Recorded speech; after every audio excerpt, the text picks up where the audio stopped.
The APP GIS Hub can be accessed through the gpp.ippc.int website. You can also type ippc.int into your browser, scroll down to the African Phytosanitary Programme page, and look for the link to the hub there.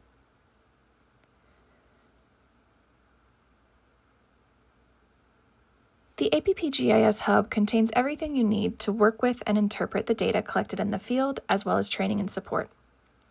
By clicking the orange button at the top left of the page, you can change the main language.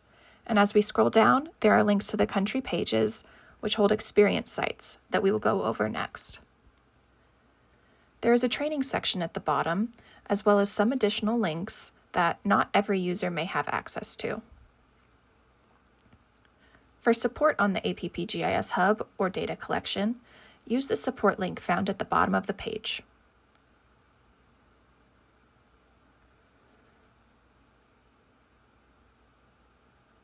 Now that we have navigated through and explored the contents of the landing page, let's dive in how to review data that has been collected in the field and organized into what we were calling experience sites.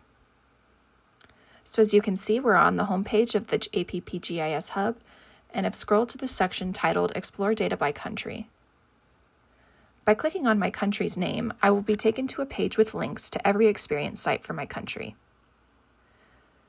To enter an experience site, click the underlined name of the site that you would like to explore further. You'll be taken to a login page where you will enter your username and password. Security is of the utmost importance, and as members of the APP GIS Hub, you will only have access to your country's data. For the purposes of this training video, we have entered some test data and are displaying a Bactricera experience site that is not specific to a country and is an example for demonstration purposes. Now that we have logged in, let's review what a web experience site can do. Upon opening the site, you can see that two tabs are present, Monitor and Interact. Monitor is configured as a dashboard, a quick way to visualize survey data at a glance. With an easy-to-use interface and filters, and the Interact tab has filters and similar features to the Monitor tab, but it also contains data export tools, map printing, and data editing capabilities. Let's dive deeper into each tab and start with the Monitor tab. On the left-hand side of the screen, we have a few filters that can be customized by the user. Let's start with the Filter by Survey Date. Upon clicking Filter by Survey Date, you will see that you can choose either a range of dates or a singular date. The dashboard will filter in response to your selection. Here I am selecting to only view surveys done on September 19th. The dashboard has filtered and you can see 6 surveys were done on that date. Pressing Reset will get you the entirety of the dataset. Selecting a filter by activity will show you only the surveys done with that particular activity that you select. By clicking Monitor, I can see that 4 surveys have been monitoring activities, and selecting the filter again and selecting all activities shown will bring me back to the default view. Similarly, selecting Filter by Site Type and making a selection there will only show you that particular site type. Selecting Agricultural, I can see that there has been 1 survey. I can press Reset or click Agricultural again to bring it back to the default view. The bottom of the page has a Surveys Conducted Over Time chart. You can select a date from there, and you can have the Monitor page filter based on your selection. On the right side, we have specimen status displayed as a pie chart. The pie chart is selectable, so when you click a slice, the dashboard will filter. Selecting the slice again will get you back to the default view. The map pane has additional tools that you may want to make use of. There's the search button, the home button, layer list, legend, and base map. By selecting the search tool, I can search for a specific place and have my map zoom to. So here I'm typing Kampala, Uganda, and as you see, the map will zoom to that location and the dashboard will filter based on the points that might be in that area. In this case, there's none, so I'm going to press Home, and that's going to get us back to our default view. The Home button can be pressed at any time, so you can see the entirety of the dataset. Next to Home is the legend. Currently, we only have 1 layer. but if there were additional layers in the future, this is where you would see them. You can turn those layers on and off in the layer list using the eye icon. Next to layers is the base map button. There are many base maps that you can choose from to customize your view. As I scroll down here, you can see all of the options available to us. And here I'm selecting the imagery hybrid, which will give me geographic boundaries, roads, and an aerial image. I'm going to zoom into one spot in Egypt here. And if I directly click on a point, I'm going to get a pop-up detailing all the data that was collected in the field for that site. And when I clicked the point, 2 points were actually right on top of each other. I can scroll through the 2 points using the little arrows in the top left of the pop-up. Scrolling down, I can get some more additional details at a quick glance of both sites. Now that we have explored the Monitor tab, let's dive into the Interact tab. Similar to the Monitor tab, we have some easy-to-access tool buttons, such as Search, Layers, Legend, Base Map, Default Extent, Zoom In, Zoom Out, Select, and Measure. Let's look at the Measure tool. So I'm just going to select it here to open the dialog, and then I can click on the map and click again to measure the distance between 2 points.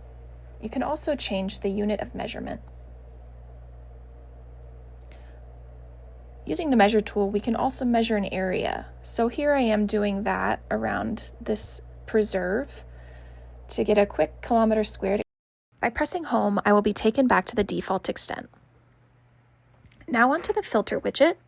I am going to activate it by selecting this blue toggle at the top. Now I can filter by any field. So here let's just filter by a site name. And here the map has reflected my selection. Now onto the Edit tool. When I select Edit, I just have to press this Select button here, and then I go in the map and select any point that I'd like to edit.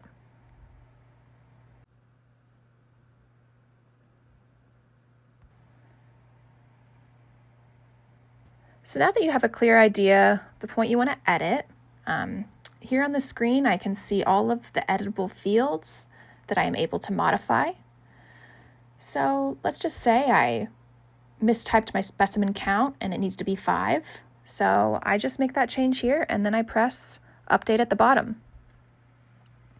You can also delete features here by pressing the Delete button and confirming your deletion.